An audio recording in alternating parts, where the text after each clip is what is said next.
Oi pessoal, tudo bom? Estamos com vocês de volta aqui no nosso programa Saúde em Dia e no próximo bloco eu vou conversar com o Dr. Henrique Mochizuki, médico ortopedista e especialista em cirurgia da coluna. Henrique, eu já te conheço, mas o pessoal de casa ainda não. Eu gostaria que você falasse um pouquinho sobre você. Sua família é daqui, mas fala um pouquinho para a gente entender assim, a sua formação, sobre a faculdade, a residência. Conta um pouquinho para nós. Sim, meu pai é médico pediatra aqui na cidade de Pato Branco, inclusive foi seu pai, né, o Dr. Mussi, que trouxe ele para cá, né, isso há mais de 39 anos atrás. Então eu tive a minha formação médica toda em Curitiba. Eu me mudei cedo para Curitiba com 14 anos, fiz faculdade na Universidade Federal do Paraná e segui por lá fazendo a residência de ortopedia e traumatologia. Na sequência fiz a especialização em cirurgia de coluna e passei 3 meses morando nos Estados Unidos também, me especializando mais em cirurgia de coluna. E daí depois desse período voltei para Pato Branco para trabalhar com o seu pai, né, o Dr. Mussi. Sim, hoje... Nosso grande professor está até hoje lá. Exatamente. Eu sou suspeita para falar, mas hoje o Henrique, ele está integrando então o Instituto Mussi de Ortopedia e nós vamos bater um papo hoje então sobre coluna, sobre hérnia de disco, dores nas costas, enfim, temas extremamente interessantes e quem aí de casa nunca sentiu dor nas costas ou teve algum contratempo nesse sentido. Henrique, vamos começar conversando sobre isso então. Quais são as principais causas de dores nas costas?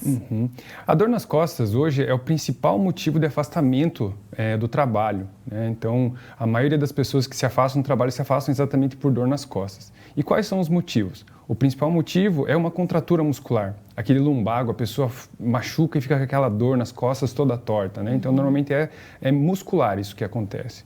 Existem também problemas que podem acontecer em decorrência do envelhecimento, como artrose, artrites. Existem algumas doenças mais graves, como infecções, tumores, e também a hérnia de disco, que é uma das causas bem comuns de causar dor nas costas. Pegando nesse tema, que eu acho que é bem interessante a gente falar um pouco mais, desmistificar um pouco mais sobre a questão da hérnia de disco. Eu vi que você trouxe um protótipo aqui pra gente, então eu gostaria que você falasse um pouquinho assim, quando a gente fala de hérnia de disco, o que é o disco, o que é a hérnia de disco? Fala um pouquinho mais para nós a Bom, vou pegar o meu disso. protótipo, então, aqui. O disco vertebral, ele é uma estrutura que fica entre duas vértebras. Então, 2 ossos da coluna, entre eles tem o disco vertebral. Esse disco vertebral, ele tem como principal função o amortecimento da coluna e dar mobilidade para a coluna também. Tá? Ele é composto basicamente de um disco, de um anel fibroso e no interior dele tem um núcleo pulposo. Então, esse núcleo pulposo que dá a elasticidade desse disco vertebral. Então, o disco vertebral, o famoso disco vertebral da hérnia de disco da coluna, é esse aqui. E o que é, da onde que vem a hérnia de disco? Isso. A hérnia de disco é quando esse disco vertebral ele machuca, ele rompe e o conteúdo de dentro dele vaza. Aí forma a hérnia de disco, que é esse vermelhinho que vocês conseguem ver aqui, prendendo as estruturas neurológicas que tem. E quais seriam os sintomas de uma hérnia de disco? O sintoma da hérnia de disco ela pode variar bastante, né? Existem casos assintomáticos que são raros, mas ele pode variar desde uma simples dor nas costas, um travamento, a pessoa fica torta, né, que a gente chama de escoliose antiálgica, até sintomas mais graves, como, por exemplo, dor irradiada para a perna, que é a famosa dor do ciático, formigamentos, perda de força e, em casos gravíssimos, até perda do movimento da perna, do braço, né? Então pode acontecer até esse tipo de sintoma. Certo. Esmiuçando um pouquinho mais, existem tipos de hérnia? Existem tipos de hérnia. A gente classifica a hérnia em alguns subtipos, né? Então ela pode ser uma protrusão apenas, uma hérnia contida, quando esse disco ele não arrebenta totalmente, mas ele está contido ainda, e as hérnias extrusas, que elas saem para fora e daí causam mais sintomas, fazem mais compressão neurológica. E também dependendo do lugar que ela acontece.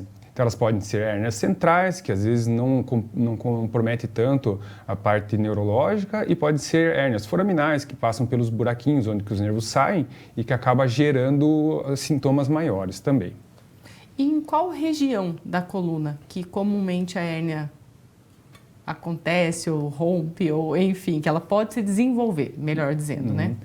Então, a nossa coluna ela é subdividida em 3 partes. Então, a coluna cervical, a coluna dorsal, que é aqui no tórax, e a coluna lombar, que é a parte mais de baixo. A hérnia, ela pode acontecer em qualquer uma dessas partes e dependendo da parte que ela acontecer, vai gerar um determinado tipo de sintomas.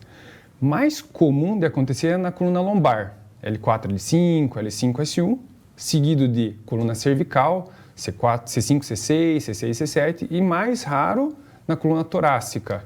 E geralmente na coluna torácica ela gera sintomas mais no tórax mesmo. E os sintomas neurológicos?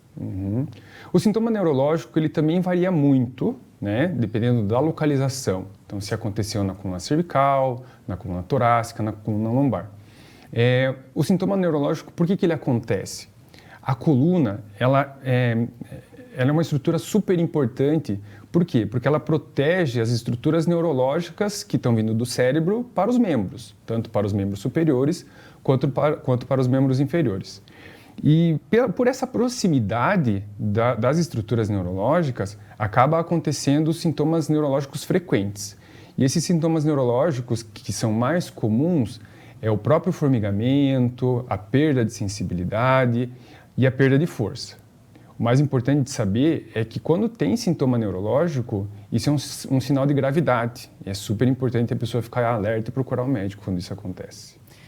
Quando a gente fala da hérnia de disco especificamente, eu gostaria de saber com você mais a fundo se existem fatores genéticos que podem predispor a isso e entrando um pouquinho mais também, hábitos de vida, pessoa que é muito sedentária, pessoa que faz exercício sem muita orientação, de repente vai lá no parque ou começa uma atividade física sem muita supervisão. Começando dos fatores genéticos primeiro, que é a primeira parte da minha pergunta. Existem fatores genéticos que possam predispor ao surgimento da hérnia de disco? Sim, eu normalmente falo com meus pacientes no consultório que existem alguns fatores que predispõem realmente a ter hérnia de disco. O fator genético é um. Então, se você tem histórico familiar de problema na coluna, de hérnia de disco, de artrose, sei lá, o tio, a mãe, a avó que fez cirurgia na coluna, então você tem um fator de risco aumentado para ter hérnia de disco ou ter problema na coluna. Existem outros dois fatores que são super importantes. Então, o fator laboral, o fator de trabalho, então dependendo do tipo de trabalho que a pessoa faz, por exemplo, aquelas pessoas que trabalham na construção civil, elas fazem trabalho mais pesado, os agricultores, motorista de caminhão ou motorista até dos aplicativos, as pessoas que ficam muito tempo dirigido, né? Sentado com vibração, essas pessoas têm mais chance de ter problema também. E hoje em dia a gente está vendo bastante problema de coluna em pacientes que ficam muitas horas sentado. Então, assim, aquela pessoa... Teve muito negócio da pandemia, home office, as pessoas ficam muito tempo sentado, principalmente sentado de mau jeito. Então, apareceu muito no consultório esse tipo de problema por ficar muitas horas sentado seguidas, sem levantar, sem fazer nada. E o terceiro fator, que é um dos mais importantes hoje em dia, é esse que você me perguntou sobre a questão do sedentarismo, né? O sedentarismo, hoje a gente observa que o sedentarismo é um fator de risco importante não só para a coluna, para problema de coluna, para obesidade, para coração, para um monte de outros fatores, mas para a coluna ele é super importante também. Exato, porque como endócrino, o que acontece? Eu, no consultório, é claro que eu sempre estou incentivando a atividade física, porque a gente não pode falar só dos benefícios na questão estética. Isso também é um benefício. Mas a qualidade de sono, melhora de humor, tem N outros benefícios assim que a gente pode elencar. E às vezes, numa ânsia de, então eu quero começar, eu quero mudar de vida, eu não estou mais aguentando do jeito que está, e até a própria pandemia, que a gente ficou muito tempo, né, enclausurado mesmo, essa coisa de vou sair, agora vou aproveitar, a pessoa nunca fez atividade, começa a fazer uma atividade às vezes de impacto, vai para uma coisa sem supervisão. Na questão desses hábitos de vida, como você falou, o sedentarismo está muito ligado, né, está muito linkado com isso. Mas na questão da atividade física, existe alguma atividade física que pode predispor mais?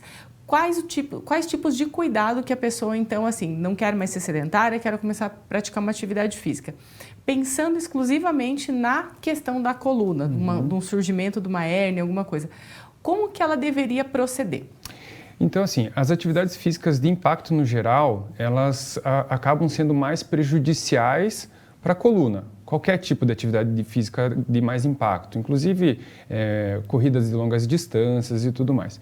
Só que eu costumo, em vez de chegar para o paciente e falar assim, não faça isso, porque tem muita gente que gosta de correr, que quer fazer, por exemplo, crossfit, que também é um exercício que às vezes força um pouco mais a coluna. Mas eu muito mais do que falar assim, não faça, eu falo assim, faça da forma correta, faça de uma forma orientada. Então, assim, existem exercícios que causam mais problema na coluna? Sim, existem. Mas, ao meu ver, o mais importante é que as pessoas se exercitem, independentemente do que for. Às vezes, como você mesmo falou, a pessoa saiu da pandemia, quer fazer um monte de exercício, está naquela coisa de fazer um monte de coisa, aí acontece que ela sai, eu vou fazer academia, vou fazer pilates, vou fazer natação. Eu falei, não, pera lá, você está tanto tempo sem fazer, vamos fazer uma coisa de cada vez? Sim. Porque senão a pessoa acaba fazendo um monte de coisa junto, acaba se machucando, daqui a pouco enjoa, daqui 3, 6 meses não está fazendo mais nada. Então, assim, as pessoas têm que ter consciência de que tem exercícios que causam mais problemas para as articulações, então alguns exercícios de impacto e tudo mais. E o principal, quando a pessoa está se exercitando e está sentindo dor, isso é um sinal de alerta. Essa pessoa tem que falar, opa, alguma coisa está acontecendo de errado comigo, vamos procurar uma ajuda, uma orientação, né? Então, é isso que normalmente é isso que eu acabo orientando. Exercícios de impacto você tem que cuidar, não precisa deixar de fazer, mas sinta o seu corpo, veja como ele vai reagir. Você falou uma coisa muito importante, Henrique, porque muitas vezes as pessoas assim vêm, ainda mais agora em época de rede social, que está todo mundo, né? Você se espelha muito no outro, você olha muito o que o outro está fazendo, então vem aquela coisa assim, né?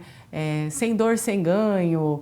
E quando você fala isso, a dor é um sinal de alerta. Eu acho que é muito importante para o pessoal que está em casa a gente ter essa noção, porque a partir do momento que você está com dor, o teu corpo está sinalizando que alguma coisa não está legal, já é algo para que você dê um passinho para trás, olhe melhor, como você mesmo falou, fazer uma atividade física orientada, né? Isso não é um custo, isso é um investimento na sua saúde, porque às vezes, né, você tem que parar um tempo de trabalhar, ou às vezes até mesmo a atividade física que você começou super empolgado, vai ter que parar por alguma situação, acaba te custando mais, né? Exatamente. O exercício físico, ele é bom em todas as formas. Porém, o exercício físico, quando mal orientado ou mal executado, isso acaba sendo prejudicial de qualquer um deles. Sem acaba sendo nenhuma. prejudicial. O alongamento, Henrique, ele é importante, ele é fundamental? Qual que é a sua opinião a respeito? Alongamento entra na parte do exercício físico, né? Os pacientes que têm encurtamento, que não se alongam, esses pacientes têm maior chance de ter problema de coluna, né? De ter dor recorrente, ter aquelas contraturas musculares. Então, eu costumo dizer que a musculatura que cerca a nossa coluna, a musculatura abdominal, a musculatura lombar, a musculatura das pernas, principalmente as isquiotibiais, a parte posterior da perna, eles são os tirantes, eles são os que seguram o pilar que é a nossa coluna. Então, se essa musculatura ela não está bem fortalecida, se ela não está bem alongada, se ela não está, você não precisa ter barriga tanquinho, mas você tem que estar com uma musculatura boa. Você não precisa estar bombadão, mas tem que estar com a musculatura treinada. Se você está com ela treinada, ela tira a pressão em cima da tua coluna e previne um monte de problema. Hérnia de disco, dor nas costas e até o envelhecimento, a artrose precoce, a osteoporose também, falta de exercício também tem que cuidar muito com isso, né? A gente sabe que na osteoporose especificamente a questão genética conta muito, os hábitos contam muito, né? Então, assim, a gente até fala que tem um perfil específico para a mulher. A osteoporose pode dar tanto em homem quanto em mulher, mas a mulher com osteoporose, ela já tem todo um perfil, né? Sim. Muitas vezes ela fumou muito tempo da vida, não faz atividade física, é mais magrinha, tem casos na família, então Exatamente. Tudo isso também conta bastante. Pensando em público e fazendo um gancho nisso que eu estou falando, para a hérnia de disco, existe um público específico, um público-alvo, um público que seja mais atingido? Sim, a hérnia de disco ela tem um período da vida que ela acontece com mais frequência. Então, para acontecer a hérnia de disco, tem que ter uma junção de fatores. Entre esses fatores, o disco tem que estar bom, o conteúdo de dentro do disco tem que estar hidratado, tem que estar com líquido lá, ele tem que estar fofinho ainda para sair lá de dentro. E, além disso, tem que ter um processo já de envelhecimento. A hérnia de disco ela se enquadra no processo degenerativo, de desgaste da coluna. Então, assim, paciente muito jovem, abaixo de 20, 30 anos, é mais difícil, porque o disco tá bom, mas a estrutura da coluna tá boa, ainda não tem desgaste, e pacientes acima de 50 anos também já tem mais desgaste, ou esse núcleo pulposo interno do disco vertebral já não é mais tão macio para extravasar, então é mais difícil fazer hérnia. Então, a gente costuma dizer que o público-alvo, quem mais tem que se cuidar para não ter hérnia de disco, é os pacientes entre 30 e 50 anos de idade. Perfeito. Pessoal, convido vocês a continuarem conosco, porque no próximo bloco nós vamos seguir falando sobre hérnia de disco, mas aí falando também sobre a cirurgia, quando que ela é indicada, se 100% das vezes vai acabar curando o paciente ou não. Então não saia daí, conto com você no próximo bloco.